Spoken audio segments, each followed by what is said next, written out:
Sister Lourdes മാതാക്കയറി വന്നിട്ട് കുറെ നാളായല്ലോ. അപ്പൊ സിസ്റ്ററിന് ഇവിടെ ഏറ്റവും കൂടുതൽ എന്താ പറയാ അനുഗ്രഹീതമായിട്ട് തോന്നിയിട്ടുള്ള പ്രവൃത്തികൾ, അല്ലെങ്കിൽ എന്താ പറയുക, സിസ്റ്ററിന് ഇവിടെ വന്നിട്ട് ഇത്രയും പേഷ്യൻസുമായിട്ട് ഇടപെട്ടിട്ടുണ്ട്, അപ്പൊ അവിടെ നിന്നൊക്കെ കിട്ടിയ സിസ്റ്ററിന് ഒരു എക്സ്പീരിയൻസും കാര്യങ്ങളൊക്കെ എന്തായിരുന്നു? ഇവിടെ വന്നിട്ട് എനിക്ക് നല്ലൊരു സംതൃപ്തിയാണ്. ചില രോഗികളായ മക്കൾ ആകുലപ്പെട്ട് വളരെയധികം വിഷമിച്ച് ഇങ്ങോട്ട് കടന്നു വരുമ്പോൾ അവർക്കൊരു നല്ലൊരു പ്രത്യാശ കൊടുക്കുന്നതും അവർക്കൊരു സൗഖ്യം കൊടുക്കുന്നതുമായിട്ടുള്ളൊരു ഭവനമാണിത്.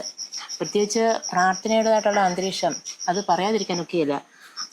ദൈവം ഇറങ്ങി വന്ന് പ്രവർത്തിക്കുന്ന വലിയ അത്ഭുതങ്ങൾ നേരിട്ട് കാണാനായിട്ട് സാധിക്കും. അവരുടെ കണ്ണുനീരിനൊക്കെ വിലയുണ്ടെന്നും അവരുടെ ആ വിശ്വാസത്തോടുള്ള പ്രാർത്ഥനയ്ക്ക് വിലയുണ്ടെന്നും ജാതിമത ഭേദമന്യേ എല്ലാവരും അനുഭവിച്ചറിയുന്ന ഒരു ഭവനമാണിത്. പിന്നെ എന്തെങ്കിലും സാധനങ്ങൾ നമുക്കിവിടെ ഇല്ലെന്ന് കണ്ടു കഴിഞ്ഞാൽ അത് എങ്ങനെയും എവിടുന്നേലും ഓടി ഇവിടെ എത്തുന്ന ഒരു വലിയ അനുഭവമാണ്. എന്നുവെച്ചാൽ ദൈവത്തിൻ്റെ പരിപാലന വളരെയധികം അനുഭവിച്ചറിയുന്ന ഒരു ഭവനമാണിത്. ഇവിടെ ഒന്നിനും ഒരു കുറവുമില്ല. ഇത് അനേകരുടെ കരങ്ങളിലൂടെ ഇവിടെ ഓടിയെത്തുകയാണ്. അതുകൊണ്ട് എല്ലാ തരത്തിലും ദൈവത്തിൻ്റെ ഒരു വലിയ പ്രവർത്തനം അനുഭവിച്ചറിയുന്ന ഒരു നല്ലൊരു ഭവനമായിട്ട് എനിക്കത് അനുഭവിക്കാൻ സാധിക്കും.